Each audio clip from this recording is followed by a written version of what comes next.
I am Madhu. So friends, आज इस video में हम डिस्कस करेंगे क्लास 10th साइंस का chapter number 3 metals and non metals की सारी एनसीईआरटी एक्टिविटीज को। आप सभी जानते हैं कि आपके साइंस के चैप्टर्स के बीच में एक्टिविटीज गिवन होती हैं एंड ये एक्टिविटीज बहुत ही ज्यादा इंपॉर्टेंट है बिकॉज इन एक्टिविटीज से डायरेक्ट क्वेश्चन एग्जाम में पूछे जाते हैं। जब हम सैंपल पेपर कर रहे थे तब भी हमने देखा था कि एक्टिविटीज में से क्वेश्चन आए थे, तो ये एक्टिविटीज को करना बहुत ही ज्यादा इंपॉर्टेंट है। अगर आप एनसीईआरटी की एक्टिविटीज नहीं करते हो ना तो मतलब आपका आधा चैप्टर हुआ ही नहीं है, बिकॉज चैप्टर में जो भी हम कंसेप्ट समझते हैं वो सारा अप्लाई होता है एक्टिविटी में, है ना। ये एक प्रैक्टिकल तरीका है कंसेप्ट को समझने का। So it's very very important and आज इस वीडियो में हम मेटल्स एंड नॉन मेटल्स की सारी एक्टिविटीज को अच्छे से डिस्कस करेंगे, सॉल्व करेंगे। So this video is going to be very helpful for you, so watch it till the end. So start करते हैं विद द एक्टिविटी 3.1।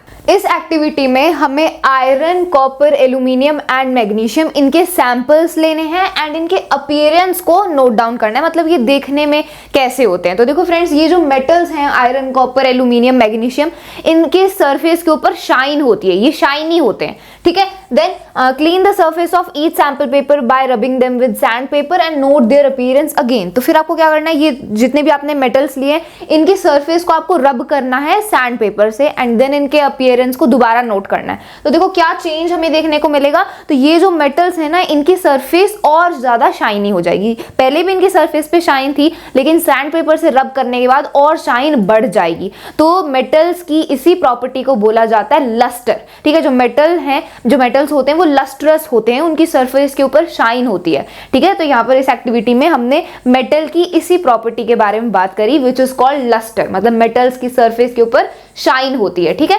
एक्सेप्शंस होते हैं, ठीक है, बट जनरली जो मोस्टली जो मेटल्स होते हैं उनकी सरफेस के ऊपर शाइन होती है, नॉन मेटल्स की सरफेस के ऊपर शाइन नहीं होती। Exceptions are there in both the cases, ठीक है। अब देखो नेक्स्ट एक्टिविटी में क्या है, take small pieces of iron, copper, aluminium and magnesium, try to cut these metals with a sharp knife and note your observations. तो आपको क्या करना है, आपको इन मेटल्स के छोटे टुकड़े ले लेने हैं, स्मॉल पीसेस लेने हैं iron, copper, aluminium and magnesium के, एंड देन आपको कोशिश करनी है कि आप इन मेटल्स को एक शार्प नाइफ से कट करो, ठीक है, एंड देन अपनी ऑब्जर्वेशंस को नोट करो। तो फ्रेंड्स, क्या आप इन मेटल्स को नाइफ से कट कर सकते हो? तो इसका आंसर है नो। ये जो मेटल्स हैं ये काफी हार्ड होते हैं and you can not cut them with knife because जो मेटल्स होते हैं उनके एटम्स के बीच में जो फोर्स ऑफ अट्रैक्शन होता है वो काफी स्ट्रांग होता है। तो इस वजह से जो मेटल्स होते हैं वो काफी हार्ड होते हैं एंड इसी प्रॉपर्टी को बोला जाता है हार्डनेस। इसलिए हम मेटल्स को इजीली ऐसे नाइफ से कट नहीं कर सकते,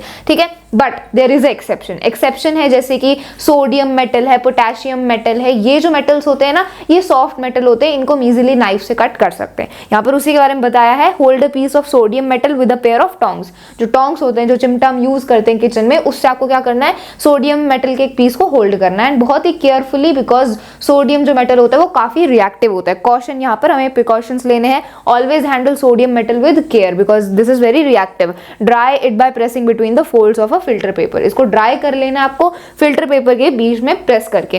put it on watch glass and try to cut it with a knife and then आपको सोडियम जो मेटल है, जो पीस है, उसको वॉच ग्लास के ऊपर रख के फिर उसको नाइफ से कट करना है वेरी केयरफुली, ठीक है। एंड क्या ऑब्जर्व करोगे आप कि आप सोडियम को आराम से नाइफ के थ्रू कट कर सकते हो because sodium is not that hard, ठीक है, ये हार्ड नहीं है, इसको इजिली हम कट कर सकते हैं। पोटेशियम ऑल्सो, सो ये एक्सेप्शन है, ठीक है। जनरली जो मेटल्स होते हैं वो काफी हार्ड होते हैं एंड उनको हम नहीं कट कर सकते, ठीक है। तो ये थी हमारी एक्टिविटी 3.2। इसमें बेसिकली हमने मेटल्स की हार्डनेस की प्रॉपर्टी के बारे में बात करी।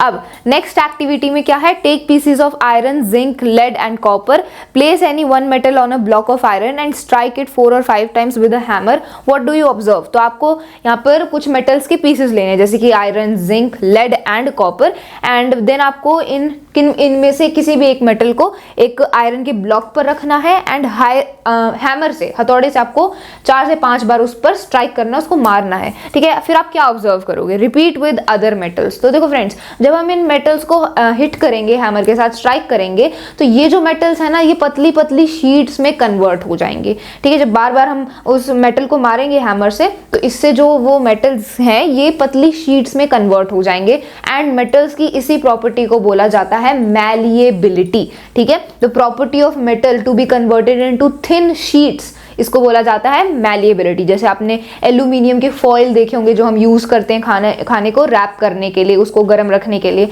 है ना, तो वो क्या है, ये प्रॉपर्टी मैलिएबिलिटी है जिससे हम पतली शीट्स में मेटल्स को कन्वर्ट कर सकते हैं। ठीक है, तो ये पतली शीट्स में कन्वर्ट हो जाएंगे। Okay, and there are still exceptions, इसमें भी हमें एक्सेप्शंस देखने को मिलेंगे। सारे जो मेटल्स हैं उनको हम शीट में नहीं कन्वर्ट कर सकते, but most of the metals. Okay, अब नेक्स्ट एक्टिविटी में क्या है, next activity is list the metals whose wires you have seen in daily life. तो ऐसे मेटल्स के नाम आपको बताने हैं जिनकी वायर आप डेली लाइफ में देखते हो। तो देखो फ्रेंड्स, वायर्स कौन से मेटल्स की बनाई जाएंगी, जो कि इलेक्ट्रिसिटी के अच्छे कंडक्टर हैं, बिकॉज वायर्स के थ्रू क्या होगा, इलेक्ट्रिसिटी को ही ट्रांसपोर्ट किया जाएगा एंड उन्हीं मेटल्स का यूज किया जाएगा जो कि इलेक्ट्रिसिटी के अच्छे कंडक्टर हैं, ताकि इलेक्ट्रिसिटी पास हो सके।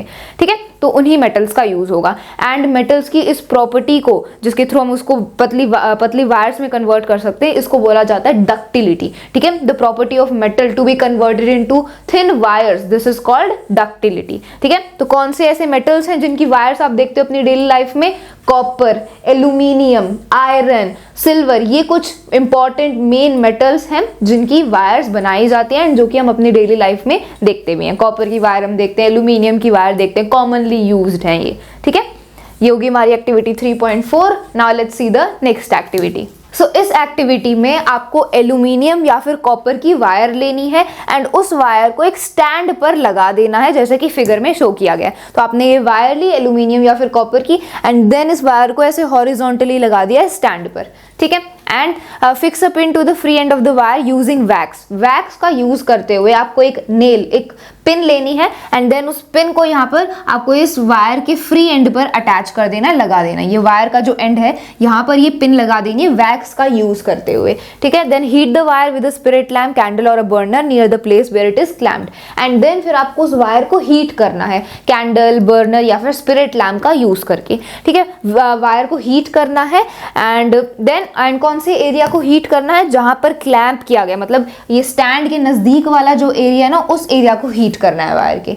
Okay, and what do you observe after some time, note your observations, does the metal wire melt. तो अपनी ऑब्जर्वेशंस को नोट डाउन करो एंड क्या मेटल की वायर मेल्ट होती है जब हम उसको हीट करेंगे। तो इसका आंसर है नो, ये जो मेटल की वायर है ये मेल्ट नहीं होगी। हम क्या ऑब्जर्व करेंगे कि ये जो पिन है ना ये नीचे गिर जाएगी, बिकॉज जो वैक्स है ये मेल्ट होने लगेगा। देखो, जब हम वायर को हीट कर रहे हैं तो जो हीट है वो हीट है जो वो फ्लो करेगी यहाँ पर एंड फ्लो करते करते हीट यहाँ पर आएगी एंड जो वैक्स है वो मेल्ट हो जाएगा। वैक्स मेल्ट होगा तो फिर पिन नीचे गिर जाएगी। ठीक है, तो इससे हमें पता चलता है कि जो मेटल्स होते हैं they are a good conductor of heat.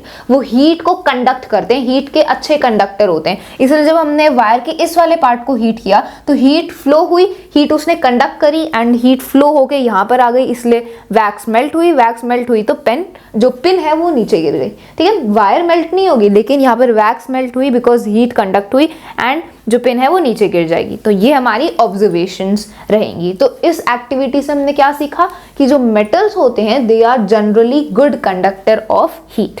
ठीक है, जैसे कि सिल्वर, आयरन, ये सारे जो मेटल्स हैं ये अच्छे कंडक्टर हैं हीट के। Exceptions are there but we are talking about general.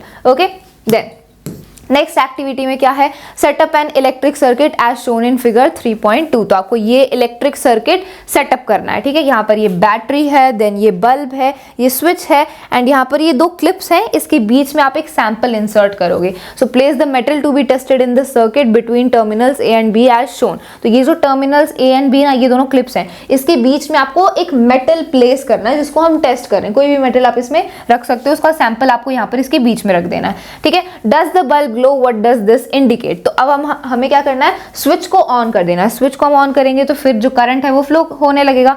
तो अब हमसे पूछा है कि ये जो बल्ब है ये ग्लो करेगा या नहीं एंड इससे क्या इंडिकेट हो रहा है, इससे क्या शो हो रहा है। तो देखो इसका आंसर है यस, जो बल्ब है वो ग्लो होगा।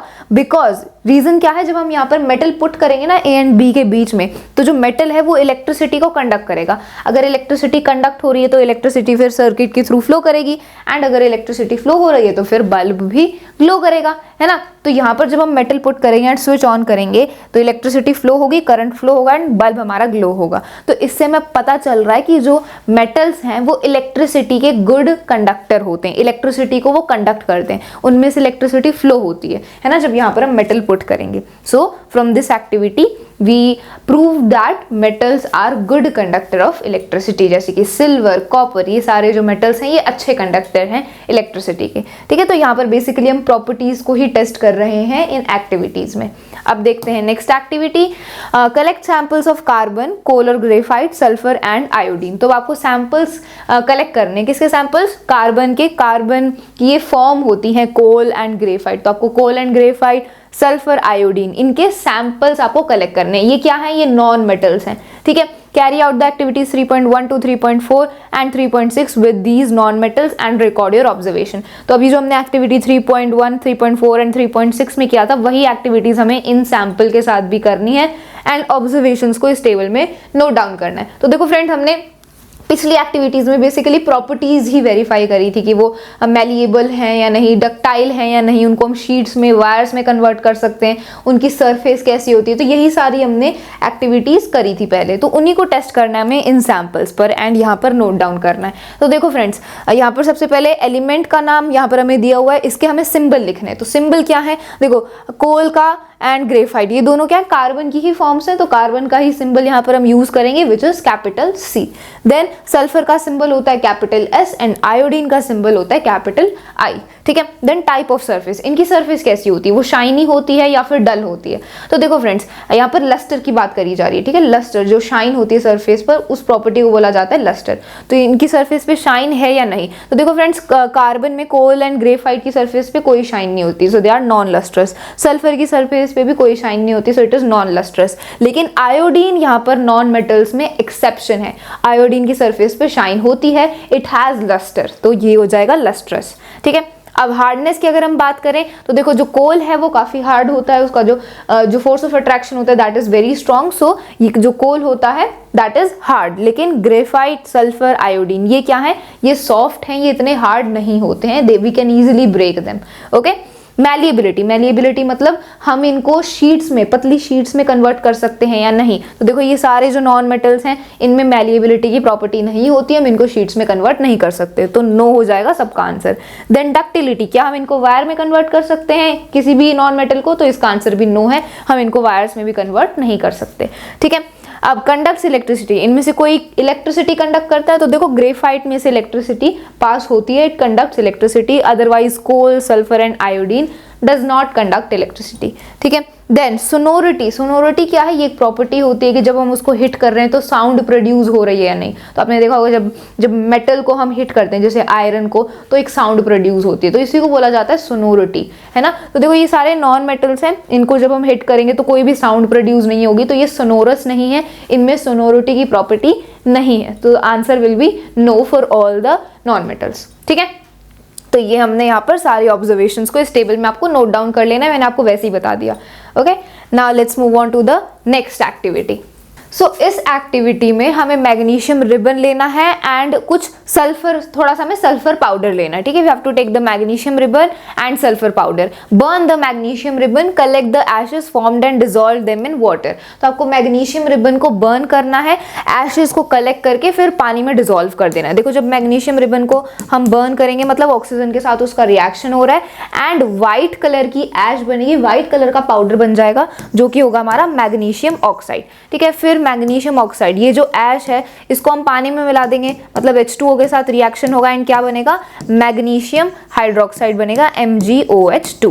ठीक है, मैग्नीशियम हाइड्रोक्साइड बनेगा। Okay, test the resultant solution with both red and blue litmus paper, is the product formed on burning magnesium acidic और बेसिक। तो अब ये जो मैग्नीशियम हाइड्रोक्साइड हमारे पास आया है ये एसिडिक है या बेसिक, ये लिटमस पेपर पर हमें चेक करना है। तो देखो, ये जो मैग्नीशियम हाइड्रोक्साइड है ये बेसिक होगा नेचर में, बिकॉज ये रेड लिटमस पेपर को ब्लू में चेंज कर देगा एंड ब्लू लिटमस पेपर ब्लू ही कलर का रहेगा, so it will be basic in nature. ये लिटमस पेपर पर हम टेस्ट करके बता देंगे। ठीक है, then now burn the sulphur powder. अब आपको सल्फर पाउडर को बर्न करना है, place a test tube over the burning sulphur to collect the fumes produce. Burn कर रहे हो तो फ्यूम्स भी प्रोड्यूस होंगी, तो उस फ्यूम्स को कलेक्ट करने के लिए उसके ऊपर टेस्ट ट्यूब रख देना है। ठीक है, तो देखो, सल्फर पाउडर को जब हम बर्न करेंगे मतलब ऑक्सीजन के साथ रिएक्शन हो रहा है एंड सल्फर डाइऑक्साइड बन जाएगा। ठीक है, सल्फर डाइऑक्साइड बन जाएगा। Then add some water to the above test tube and shake. अब देन ये जो हमारे पास गैस आएगी सल्फर डाइऑक्साइड, इसमें हमें वाटर ऐड कर देना है। तो देखो, SO2 हमारे पास सल्फर डाइऑक्साइड था एंड इसमें हम क्या करेंगे, वाटर ऐड कर देंगे, तो क्या बनेगा, बन जाएगा सल्फ्यूरस एसिड, मतलब H2SO3। ये क्या है हमारा, सल्फ्यूरस एसिड है। तो ये सल्फ्यूरस एसिड बनेगा जब हम सल्फर डाइऑक्साइड में वाटर ऐड करेंगे। ठीक है, test this solution with blue and litmus paper, is the product form burning sulphur paper, acidic और बेसिक। तो देखो सल्फ्यूरस एसिड है ये, तो ऑब्वियसली इसका नेचर क्या होगा, ये एसिडिक होगा। ब्लू लिटमस पेपर को रेड में चेंज कर देगा एंड रेड लिटमस पेपर का कलर रेड ही रहेगा। So this will be acidic in nature. Can you right equations, तो इक्वेशंस मैंने ऑलरेडी आपको बता दी। ओके, तो ये आपकी एक्टिविटी थी, वेरी वेरी इंपॉर्टेंट। ये बहुत ही इंपॉर्टेंट एक्टिविटी है जिसमें आपको एक तो नेचर बताना होता है एंड ऐसे रिएक्शंस लिखने के लिए बोला जा सकता है। ओके, देन 3.9 एक्टिविटी में है, hold any of the samples taken above with a pair of tongs and try burning over a flame, repeat with other metal samples also. तो आपको कुछ मेटल के सैंपल्स लेने हैं एंड उनमें से किसी भी एक सैंपल को आपको टोंग्स में, मतलब चिमटे से पकड़ के बर्न करना है and then you have to repeat this with other metal samples also. तो आपको किसी भी मेटल सैंपल को बर्न करना है। ठीक है, तो हर एक के लिए अलग अलग होता है। ठीक है, वो डिपेंड करता है उसकी रिएक्टिविटी पर। हम रिएक्टिविटी सीरीज के बारे में अच्छे से पढ़ चुके हैं, वो सीरीज आपको पूरा अच्छे से पता होना चाहिए। जितने ज्यादा रिएक्टिव मेटल्स होंगे वो उतना जल्दी बर्न करेंगे और जल्दी वो ज्यादा रिएक्ट करेंगे ऑक्सीजन के साथ। एंड रिएक्टिविटी सीरीज में जितने नीचे होंगे मेटल्स वो कम रिएक्ट करेंगे and they will be less reactive. Okay, तो रिएक्टिविटी सीरीज पर ही बेस्ड ये एक्टिविटी है। So collect the product if formed, let the products and metal surface cool down. तो बर्न करने के बाद आपको फिर मेटल सरफेस को ठंडा होने के लिए रख देना है। विच मेटल बर्न इजीली, कौन सा ऐसा मेटल है जो कि इजीली बर्न हो जाता है। तो रिएक्टिविटी सीरीज के जो टॉप में है जैसे कि सोडियम, पोटेशियम, ये इजीली बर्न हो जाते हैं। ठीक है, अब यहाँ पर हम सोडियम का एग्जाम्पल ले रहे हैं, तो सोडियम इसका आंसर हो जाएगा। What flame colour did you observe when the metal burn, तो जब सोडियम बर्न हुआ तो फ्लेम का कलर क्या होता है, फ्लेम का कलर होता है yellow. Okay, how does the metal surface appear after burning, sodium की सर्फेस कैसी होती है बर्न होने के बाद, सो इट इज सिल्वर व्हाइट उसका कलर होता है सर्फेस का बर्न होने के बाद। Arrange the metals in the decreasing order of their reactivity towards oxygen, तो आपको यहाँ पर मेटल्स को अरेंज करना है उनकी रिएक्टिविटी के डिक्रीजिंग ऑर्डर में ऑक्सीजन की तरफ। ठीक है, टुवर्ड्स ऑक्सीजन, तो डिक्रीजिंग ऑर्डर में आपको यहाँ पर मेटल की रिएक्टिविटी में उसको मेटल्स की जो रिएक्टिविटी है उनको अरेंज करना है। ओके, तो सबसे पहले देखो सोडियम, देन उससे कम रिएक्टिव है मैग्नीशियम, देन उससे कम रिएक्टिव एल्यूमिनियम, देन उससे कम रिएक्टिव जिंक, देन उससे कम रिएक्टिव है आयरन, देन उससे कम रिएक्टिव है लेड एंड देन उससे कम रिएक्टिव है कॉपर। तो ये आपका डिक्रीजिंग ऑर्डर हो गया मेटल्स का in the of their reactivity. ठीक है, ये कम रिएक्टिव होते जा रहे हैं जैसे जैसे हम आगे बढ़ रहे हैं। ठीक है, so this is the series. Then are the product soluble in water, तो देखो प्रोडक्ट क्या बने, जब हमने सोडियम को बर्न किया तो सोडियम को बर्न करने के बाद सोडियम ऑक्सीजन के साथ रिएक्ट करेगा एंड सोडियम ऑक्साइड बनेगा एंड सोडियम ऑक्साइड वाटर में सॉल्युबल होता है, तो इसका आंसर हो जाएगा यस। ठीक है, तो आपको प्रोडक्ट का पता होना चाहिए। प्रोडक्ट यहाँ पर सोडियम ऑक्साइड बना which is soluble in water. अब देखते हैं नेक्स्ट एक्टिविटी। सो इस एक्टिविटी में हमें सेम सैंपल्स को कलेक्ट करना है जो कि हमने एक्टिविटी 3.9 में यूज किए थे, मतलब वही जो मेटल्स जो हमने पिछली एक्टिविटी में यूज किए थे वो सारे जो मेटल्स हैं वो आपको उनके सैंपल्स कलेक्ट करने हैं and then put small pieces of the sample separately in beakers half filled with cold water and then आपको उन मेटल के सैंपल्स के छोटे छोटे पीसेस को बीकर में डालना है जो कि कोल्ड वाटर से आधे फिल्ड है। ठीक है, then which metals reacted with cold water, arrange them in the increasing order of their reactivity with cold water. तो इसके लिए आपको रिएक्टिविटी सीरीज पूरी अच्छे से पता होनी चाहिए एंड रिएक्शन विद वाटर वाला जो हमारा टॉपिक था उसमें हमने देखा था कि कौन से जो मेटल्स हैं वो कोल्ड वाटर के साथ रिएक्ट करते हैं, कौन से मेटल्स हॉट वाटर के साथ रिएक्ट करते हैं, कौन से मेटल्स स्टीम के साथ रिएक्ट करते हैं, कौन से मेटल्स हैं जो बिल्कुल भी वाटर की किसी भी फॉर्म के साथ रिएक्ट करते ही नहीं है। तो वो पूरा जो टॉपिक था ना उसमें से ये एक्टिविटी आई है। सो वेरी वेरी इंपॉर्टेंट, तो आपको रिएक्शन पूरा अच्छे से पता होनी चाहिए एंड रिएक्टिविटी सीरीज याद होनी चाहिए। ठीक है, तो देखो कौन से मेटल्स हैं जो कि कोल्ड वाटर से रिएक्ट करते हैं, सोडियम, ठीक है, पोटेशियम एंड कैल्शियम, ये जो मेटल्स हैं ये कोल्ड वाटर से रिएक्ट करते हैं, जबकि सोडियम और पोटेशियम तो इतने ज्यादा रिएक्टिव हैं, ये cold water, hot water, normal water किसी के साथ भी बहुत ही वायलेंटली रिएक्ट करते हैं। ठीक है, because they are very very reactive. तो यहाँ पर कोल्ड वाटर का पूछा था कौन से मेटल्स कोल्ड वाटर के साथ रिएक्ट करते हैं, सो वो है सोडियम, पोटेशियम एंड कैल्शियम। अब इन्हें अरेंज करना है इन the increasing order of their reactivity, तो ये रिएक्टिविटी के इंक्रीजिंग ऑर्डर में हमें इन्हें अरेंज करना है। तो देखो इन तीनों तीनों में से सबसे कम रिएक्टिव है कैल्शियम, फिर उससे ज्यादा रिएक्टिव है पोटेशियम एंड देन सबसे ज्यादा रिएक्टिव है सोडियम। तो ये इंक्रीजिंग ऑर्डर हो गया इनकी रिएक्टिविटी का विद द कोल्ड वाटर, ठीक है। Then did any metal produce fire on water, तो किसी मेटल ने फायर मतलब आग प्रोड्यूस करी, क्या उसने फायर कैच कर ली जब हमने वाटर के साथ रिएक्शन करवाया? तो the answer for this is sodium and potassium. देखो सोडियम एंड पोटेशियम पहले ही बहुत ज्यादा रिएक्टिव होते हैं, तो ये जब रिएक्ट करते हैं इतने वायलेंटली रिएक्ट करते हैं कि इनमें आग लग जाती है, दे कैच फायर, ठीक है। सो दैट्स व्हाई इसका आंसर हो जाएगा sodium and potassium, they produce fire on water, ठीक है। Then does any metal start floating after some time, ऐसा कौन सा मेटल है जो रिएक्शन के बाद, वाटर के साथ रिएक्शन के बाद वो फ्लोट करने लगता है? तो इसका आंसर है कैल्शियम। जब कैल्शियम का हम रिएक्शन करवाते हैं ना, तो रिएक्शन के बाद जो बबल्स बनते हैं गैस के, वो सरफेस पर स्टिक हो जाते हैं, ठीक है, सरफेस पर आ जाते हैं, इस वजह से कैल्शियम फ्लोट करने लगता है, ठीक है। तो इसका आंसर हो जाएगा calcium. Then put the metals that did not react with cold water in beakers half filled with hot water. अब जो उनसे ऐसे मेटल्स हैं, सारे के सारे मेटल्स कोल्ड वाटर से तो रिएक्ट करेंगे नहीं, तो जो मेटल्स कोल्ड वाटर से रिएक्ट नहीं किए उनको आपको अब रिएक्ट करवाना है हॉट वाटर से। तो उन मेटल्स को अब आपको उस बीकर में डालना है जिसमें आधा हॉट वाटर, हाफ फिल्ड है वो हॉट वाटर से। तो अब आपको बताना है कि कौन से ऐसे मेटल्स हैं जो कि हॉट वाटर से रिएक्ट करते हैं। इट इज मैग्नीशियम, ठीक है। मैग्नीशियम ऐसा मेटल है जो कि कोल्ड वाटर से नहीं हॉट वाटर से रिएक्ट करता है, ठीक है। Then for the metals that did not react with hot water, arrange the apparatus as shown in figure 3.3 and observe their reaction with steam। अब ऐसे भी मेटल्स हैं जो कि ना ही कोल्ड वाटर ना ही हॉट वाटर से रिएक्ट करेंगे, वो स्टीम से रिएक्ट करेंगे। तो स्टीम से आपको रिएक्ट करवाना है एंड उसके लिए apparatus सेट करना है, वो आगे मैं आपको फिगर दिखाऊंगी। तो सबसे पहले आपको बताना है कि कौन से मेटल्स स्टीम से रिएक्ट करते हैं। सो इसका आंसर हो जाएगा एल्यूमिनियम, आयरन एंड जिंक, ठीक है। ये तीनों जो मेटल्स हैं ये स्टीम से रिएक्ट करते हैं, नॉट विद हॉट और कोल्ड वाटर। ये हम अच्छे से पढ़ भी चुके हैं, ठीक है, वो टॉपिक आपको पता है तो आप इजीली इन्हें आंसर कर सकते हो। Which metals did not react even with steam, and ऐसे भी मेटल्स हैं जो स्टीम के साथ भी रिएक्ट नहीं करेंगे। ऐसे कौन से मेटल्स हैं? Copper, lead, silver and gold. ये जो मेटल्स हैं ये cold water, hot water, steam किसी के साथ भी रिएक्ट नहीं करेंगे, they will not react at all. तो ये हो जाएंगे copper, lead, silver and gold, ठीक है। बाकी सब सारे मेटल्स मैंने आपको बता दिए।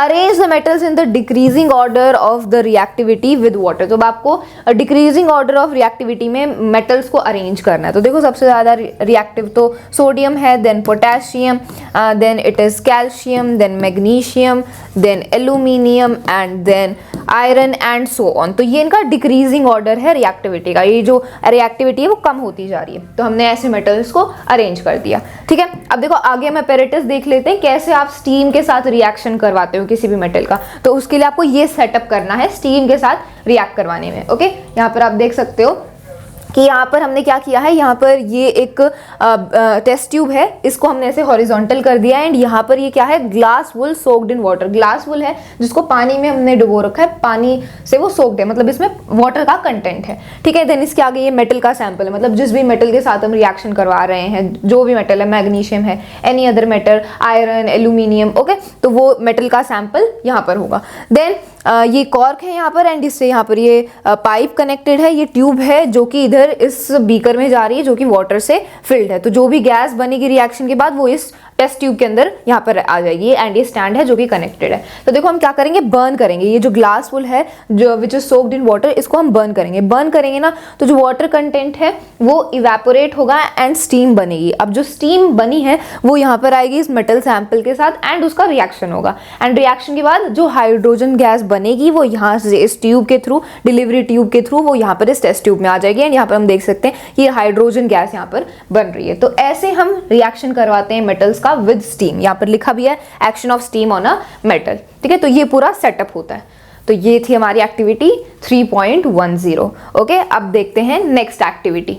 तो इस एक्टिविटी में हमें मेटल सैंपल्स को कलेक्ट करना है लेकिन सोडियम एंड पोटेशियम नहीं लेना है बिकॉज सोडियम एंड पोटेशियम काफी ज्यादा रिएक्टिव होते हैं। तो अब की बार हम सोडियम एंड पोटेशियम के सैंपल्स नहीं लेंगे, बाकी जो मेटल्स हैं जैसे मैग्नीशियम, एल्यूमिनियम, जिंक, आयरन, इनके हम सैंपल्स लेंगे, ठीक है। If the samples are tarnished, rub them clean with sand paper and then उनको क्लीन करने के लिए सैंड पेपर से उन्हें रब करना है, ठीक है। Do not take sodium and potassium as they react vigorously even with cold water. हमें सोडियम एंड पोटेशियम नहीं लेना है बिकॉज ये कोल्ड वाटर के साथ भी बहुत ही विगरसली वायलेंटली रिएक्ट करते हैं, ठीक है। तो ये इसका आपको ध्यान रखना है। Put the sample separately in test tubes containing dilute hydrochloric acid, ठीक है। तो अब आपको क्या करना है, एक टेस्ट ट्यूब में डाइल्यूट हाइड्रोक्लोरिक एसिड होगा, टेस्ट ट्यूब में डाइल्यूट हाइड्रोक्लोरिक एसिड होंगे, उन टेस्ट ट्यूब में अलग अलग करके आपको ये मेटल के सैंपल्स डालने हैं, ठीक है। तो देखो यहाँ पर क्या हो रहा है, मेटल का एंड एसिड का रिएक्शन हो रहा है। तो ऑलरेडी हम ये पढ़ चुके हैं, चैप्टर नंबर 2 में भी हमने पढ़ा था, एंड कि जब मेटल का रिएक्शन होता है एसिड के साथ तो क्या बनता है, तो बनता है salt and hydrogen gas release होती है, ठीक है। तो ये आपको पता होना चाहिए कि जब भी मेटल एंड एसिड का रिएक्शन होता है तो सॉल्ट एंड हाइड्रोजन गैस बनती है। तो यहाँ पर जो हमारे मेटल सैंपल्स हैं इनको हम डाइल्यूट हाइड्रोक्लोरिक एसिड में डाल रहे हैं टेस्ट ट्यूब में, तो क्या बनेगा, सॉल्ट बनेगा एंड हाइड्रोजन गैस रिलीज होगी, ठीक है। तो देखो suspend thermometers in the test tube so that their bulbs are dipped in the acid. तो अब आपको क्या करना है, थर्मोमीटर लेना है, थर्मोमीटर को क्या करना है, टेस्ट ट्यूब में डिप करना है, इस तरीके से डिप करना है कि थर्मोमीटर का आगे वाला जो वो बल्ब वाला पार्ट होता है जिससे टेम्परेचर वो मेजर करता है वो उसके एसिड के अंदर डिप्ड हो, ठीक है। Observe the rate of formation of bubbles carefully. अब आपको ये देखना है कि कितने जल्दी जो बबल्स हैं वो फॉर्म हो रहे हैं, रेट ऑफ फॉर्मेशन क्या है बबल्स का, वो आपको ऑब्जर्व करना है अलग अलग मेटल सैंपल्स को लेकर। तो देखो फ्रेंड्स, जितने ज्यादा रिएक्टिव होंगे मेटल्स उतने ही जल्दी बबल्स बनेंगे, उतने ही जल्दी वो एसिड के साथ रिएक्ट करके सॉल्ट एंड हाइड्रोजन बनाएंगे। अगर मेटल ज्यादा रिएक्टिव है तो जल्दी वो एसिड के साथ रिएक्ट करके सॉल्ट एंड हाइड्रोजन गैस बनाएगा एंड बबल्स की फॉर्मेशन होगी, ठीक है। तो ये डिपेंड करता है मेटल की रिएक्टिविटी पे, okay. Which metal reacted vigorously with dilute hydrochloric acid, तो कौन सा ऐसा मेटल है जो कि डाइल्यूट हाइड्रोक्लोरिक एसिड के साथ बहुत ही वायलेंटली विगोरसली रिएक्ट किया, सो दैट इज मैग्नीशियम। देखो सोडियम एंड पोटेशियम हमने यहाँ पर लिया नहीं है, हमारे पास कौन से मेटल्स के सैंपल है, magnesium, aluminium, zinc and iron.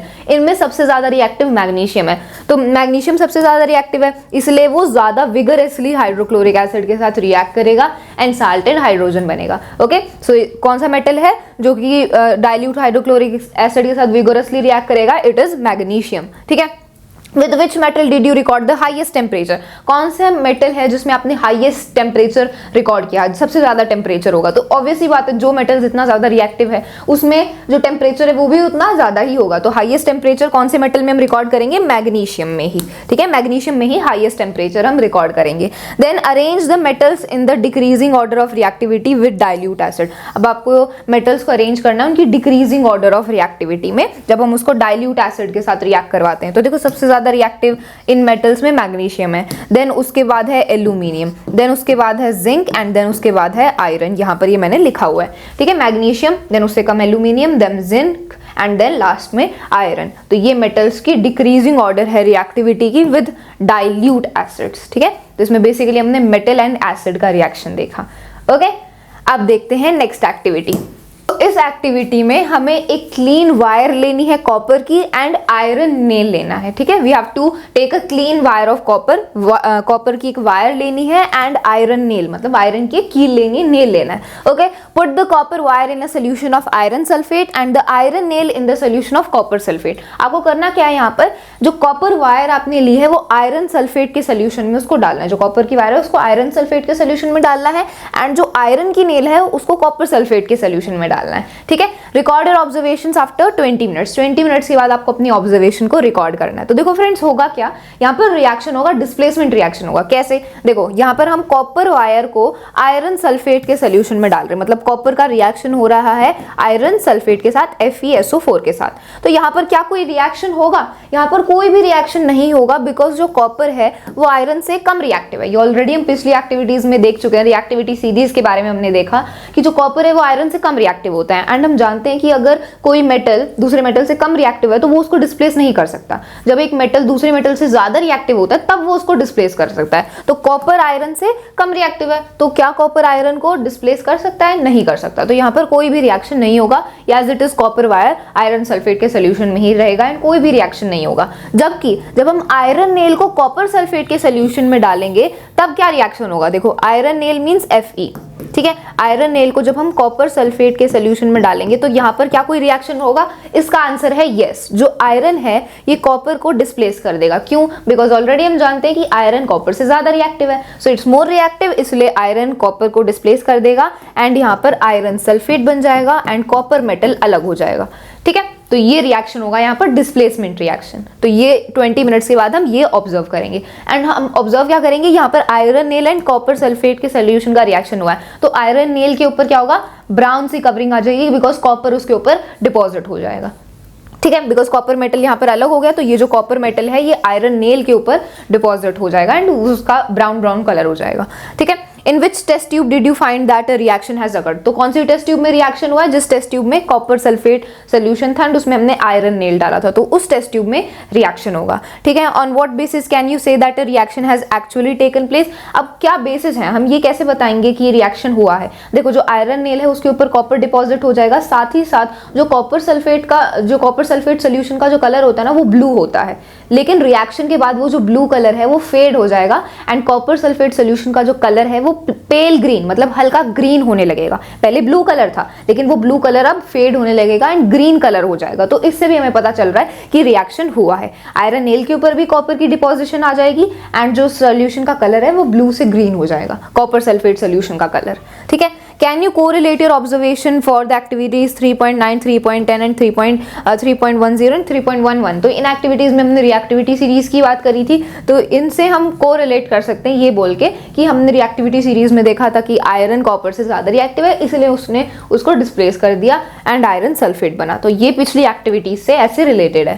Then write a balance chemical equation for the reaction that has taken place and also type of reaction. तो मैंने आपको यहाँ पर ये इक्वेशन लिख के दिखाई दी एंड यहाँ पर कौन से टाइप का रिएक्शन है, डिस्प्लेसमेंट रिएक्शन है, बिकॉज आयरन ने कॉपर को डिस्प्लेस किया है। ठीक है, तो ये आपकी पूरी रिएक्शन था। अब ये पूरी एक्टिविटी थी आपकी डिस्प्लेसमेंट रिएक्शन पर बेस्ड। यहाँ पर आप ये फिगर भी देख सकते हो, ये आपका कॉपर सल्फेट का सोल्यूशन है, ये आपका आयरन सल्फेट है, ये आयरन नेल है, ये कॉपर की वायर है। देखो ब्लू कलर था लेकिन रिएक्शन के बाद ये ग्रीन हो जाएगा एंड ये कॉपर सल्फेट का सोल्यूशन का कलर ग्रीन हो जाएगा एंड ये जो आयरन नेल है उसके ऊपर ये आप देख सकते हो ये कॉपर की कवरिंग आ गई एंड यहाँ पर इस वाली टेस्ट ट्यूब में कोई भी रिएक्शन नहीं होगा। ठीक है, ये आप फिगर से भी समझ सकते हो। अब नेक्स्ट एक्टिविटी देखते हैं। तो इस एक्टिविटी में हमें sodium chloride, potassium iodide and barium chloride के सैंपल्स लेने हैं अपने साइंस की लैबोरेटरी में से। तो देखो friends, sodium chloride, potassium iodide, barium chloride ये क्या है, ये आपके आयनिक कंपाउंड्स हैं। आयनिक कंपाउंड्स क्या होते हैं, ionic compounds mainly metals and non metals के बीच में होता है एंड इसमें दो ऑपोजिटली चार्ज्ड आयंस होते हैं। ठीक है, तो तब जो कंपाउंड बनता है वो आयनिक कंपाउंड होता है। आयनिक कंपाउंड आयनिक बॉन्ड से बनता है। तो आपको आयनिक कंपाउंड्स के बारे में पूरा अच्छे से पता होना चाहिए, उनकी प्रॉपर्टीज के बारे में पता होना चाहिए, बिकॉज ये पूरी एक्टिविटी उसी पर बेस्ड है एंड क्वेश्चन पूछे जाते हैं। ठीक है, तो देखो सोडियम क्लोराइड का फॉर्मूला है NaCl, पोटेशियम आयोडाइड का फॉर्मूला है Ki एंड बेरियम क्लोराइड का फॉर्मूला है BaCl2। What is the physical state of these salts? In salts की physical state क्या है, ये काफी हार्ड होते हैं, they are solid and ये brittle होते हैं, मतलब इनको हम पीसेस में तोड़ सकते हैं अगर प्रेशर अप्लाई किया जाए तो इनका physical state क्या होता है, hard and brittle। Okay, take a small amount of a sample on a metal spatula and heat directly on the flame, repeat with other samples. आपको क्या करना है, ये जो आपके आयनिक कंपाउंड्स है ना इनके सैंपल लेने, थोड़ा सा अमाउंट लेना है एंड मेटल स्पेट्यूला पर उनको हीट करना है and what did you observe, did the samples impart any colour to the flame, do these compounds melt. तो आप क्या ऑब्जर्व करोगे, देखो जब हम इन आयनिक कंपाउंड्स को, इन सॉल्ट्स को जब हम हीट करेंगे ना, जब हम हीट करेंगे तो फ्लेम होगी, जो फ्लेम है वो कलर में कलर प्रोड्यूस करेगी, मतलब फ्लेम की अलग अलग कलर होती है फॉर दीज साल्ट्स। जब हम सोडियम क्लोराइड को हीट करेंगे तो ये ऑरेंज येलो फ्लेम के साथ हीट बर्न होगा। ठीक है, ऑरेंज येलो फ्लेम के साथ बर्न होगा। जब हम पोटेशियम आयोडाइड को हीट करेंगे तो वॉयलेट कलर की फ्लेम प्रोड्यूस होगी एंड जब हम बेरियम क्लोराइड को हीट करेंगे तो ग्रीन कलर की फ्लेम प्रोड्यूस होगी। ठीक है, तो जो फ्लेम का कलर है, जो आग है, जो लपटें हैं, उनका जो कलर है वो अलग अलग है इन साल्ट्स के लिए। ठीक है, for this it is orange yellow, then violet and green. ठीक है, then do these compounds melt, क्या ये कंपाउंड्स मेल्ट होंगे, नहीं, ये कंपाउंड्स मेल्ट नहीं होते हैं। ठीक है, तो आपको आयनिक कंपाउंड्स की प्रॉपर्टीज अच्छे से पता होनी चाहिए वरना आप इसे आंसर नहीं कर पाओगे। ठीक है, Then try to dissolve the samples in water, petrol and kerosene. Are they soluble? तो क्या ये आयनिक कंपाउंड सॉल्युबल हैं? तो देखो आयनिक कंपाउंड्स वाटर में सॉल्युबल होते हैं लेकिन और किसी सॉल्वेंट में जैसे पेट्रोल केरोसिन में सॉल्युबल नहीं होते। तो इसका आंसर क्या है कि ये जो कंपाउंड्स हैं ये सॉल्युबल होंगे वाटर में लेकिन they will be not soluble in water and kerosene. ठीक ठीक है, sorry, petrol and kerosene. Then make a circuit as shown in figure 3.8 and insert the electrodes into a solution of one salt. What did you observe? Test the other salt samples too in this manner. तो आपको एक circuit बनाना है, आगे figure में वो दिखाया भी गया है, सर्किट आपको बनाना है एंड इसमें आपको इस सर्किट में 2 इलेक्ट्रोड्स डाल देने हैं, anode and cathode, in the solution of the salt. मतलब साल्ट के जो सोल्यूशन है, ये आपके साल्ट हैं, इनका सोल्यूशन लेना है एंड उनमें वो दोनों इलेक्ट्रोड्स डाल देने हैं एंड अपना सर्किट बनाना है। तो क्या आप ऑब्जर्व करोगे एंड और दूसरे सॉल्ट के भी आपको सोल्यूशन बनाने हैं, उनमें भी सेम ऐसा ही करना है। What is your influence about the nature of these compounds? तो देखो फ्रेंड्स, जब यहाँ पर हम एक सर्किट बनाएंगे ना, सर्किट में बल्ब भी होगा, ठीक है, एंड जो साल्ट सोल्यूशन है उसमें जो इलेक्ट्रोड्स हैं वो हमने रखे होंगे। तो ये जो साल्ट के सोल्यूशन होते हैं ना, ये इलेक्ट्रिसिटी कंडक्ट करते हैं। वी नो कि जो आयनिक कंपाउंड्स हैं जब अपने मोल्टन स्टेट में होते हैं, अपने एक्वस सोल्यूशन में होते हैं, तो फिर वो इलेक्ट्रिसिटी को कंडक्ट करते हैं, ये आपको पता होना चाहिए, ठीक है, दिस इज द प्रॉपर्टी। तो यहाँ पर जब हम इन साल्ट का सोल्यूशन बनाएंगे, इनका एक्वस सोल्यूशन बनाएंगे, तो ये इलेक्ट्रिसिटी कंडक्ट करेंगे एंड सर्किट के थ्रू इलेक्ट्रिसिटी पास होगी। इट मीन्स सर्किट में जो बल्ब है वो ग्लो करेगा, ठीक है। तो इससे हमारी क्या इन्फ्लुएंस है about the nature of these compounds? इससे हमें पता चलता है कि ये जो कंपाउंड्स हैं ये इलेक्ट्रिसिटी कंडक्ट करते हैं इन देयर एक्वस सोल्यूशन, ठीक है। ये जो साल्ट्स हैं ये they conduct electricity in their aqueous solution. ये अपने हार्ड स्टेट में, जब हम इनको पानी में नहीं मिलाएंगे, ये अपने हार्ड स्टेट में होंगे, तब इलेक्ट्रिसिटी कंडक्ट नहीं करेंगे, लेकिन जब एक्वस सोल्यूशन हम बना देंगे, इनका सोल्यूशन बना देंगे, then they will conduct electricity, ठीक है। यहाँ पर ये आगे फिगर में दिखाया भी गया है, ठीक है, you can see it here. यहाँ पर ये तो बर्न वाला है, जो हमने पहले बर्न किया था मेटल स्पेट्यूला पर, तो ये फ्लेम प्रोड्यूस होगी एंड फ्लेम का कलर अलग होगा एंड ये जो सैंपल्स हैं ये मेल्ट नहीं होंगे, ठीक है। यहाँ पर आप देख सकते हो कि ये हमने सर्किट बनाया है, ये दोनों इलेक्ट्रोड्स हैं, ये साल्ट सोल्यूशन के अंदर हमने डाल रखे हैं एंड यहाँ पर ये बल्ब है। तो ये साल्ट के जो सोल्यूशन है ये इलेक्ट्रिसिटी कंडक्ट करेंगे, इट मीन्स इलेक्ट्रिसिटी फ्लो होगी एंड ये जो बल्ब है ये ग्लो करेगा, ठीक है। तो ये आपकी एक्टिविटी थी 3.13 एंड इसमें बेसिकली हमने आयनिक कंपाउंड्स की बात करी। Okay, let's see the last activity. So इस एक्टिविटी में आपको 3 टेस्ट ट्यूब्स लेनी है, उनको क्लीन करना है एंड देन उनमें आयरन नेल्स डालने हैं। You have to take 3 test tubes A, B and C, ठीक है। आपके पास 3 टेस्ट ट्यूब्स हैं A, B एंड C, उनको क्लीन किया एंड देन उनमें आयरन नेल्स डालनी है। ओके, फिर pour some water in test tube A and cork it। जो आपकी टेस्ट ट्यूब A है उसमें आपको वाटर डाल देना है एंड देन उस पर कॉर्क मतलब कवरिंग सी लगा देनी है ताकि बाहर से एयर एंटर ना हो, ठीक है। फिर टेस्ट ट्यूब B में आपको क्या करना है, pour boiled distilled water in test tube B and add about 1 ml of oil and cork it। Test tube B में सबसे पहले आपको बॉइल्ड वाटर डालना है, मतलब वाटर को, डिस्टाइल्ड वाटर को बॉयल किया हुआ हो तो वो बॉइल्ड वाटर आपको डालना है टेस्ट ट्यूब B में। देन उसके ऊपर आपको 1 ml ऑयल डाल देना है, फिर उसके ऊपर कॉर्क लगाना है। ऑयल हमने क्यों डाला है, ताकि जो वाटर है एंड उसके ऊपर ऑयल है, तो इससे क्या होगा, जो ऊपर एयर है एंड जो वाटर है वो एयर वाटर में डिसॉल्व नहीं हो पाएगी।